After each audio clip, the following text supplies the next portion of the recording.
బాహుబలి భారీ విజయం సాధించడంతో బాహుబలిపై భారీ అంచనాలు నెలకొన్నాయి. దాంతో ఆ చిత్రాన్ని సొంతం చేసుకోవడానికి తీవ్రమైన పోటీ ఏర్పడింది. బాహుబలి 28 కోట్లకు పైగా కలెక్ట్ చేయడంతో బాహుబలి 2 40 కోట్లకు అమ్ముడుపోయి ప్రపంచం సృష్టించింది. బాహుబలి 2 పై అంచనాలు స్కై లెవెల్లో ఉండటంతో ఇంత భారీ రేటు పలికింది. రాజమౌళి దర్శకత్వంలో తెరకెక్కిన ఈ చిత్రంలో ప్రభాస్, అనుష్క, తమన్నా, రమ్యకృష్ణ, రానా తదితరులు నటించగా ఎం కీరవాణి సంగీతం అందిస్తున్నారు. కాగా ఈ చిత్రాన్ని వచ్చే ఏడాది ఏప్రిల్ 28న రిలీజ్ చేయడానికి సన్నాహాలు చేస్తున్నారు.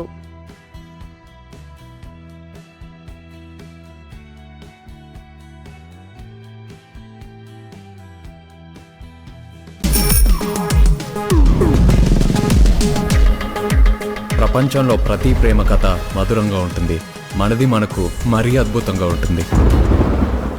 నా ఫీలింగ్స్ ఎక్స్ప్రెషన్స్ అన్ని పేపర్ మీద రాసి తనకి ఇస్తాను రా. అవసరమా రా ఇదంతా? ఇన్ఫాచ్యువేషన్ రా. రే, అమ్మాయిని చూసిన వెంటనే అలా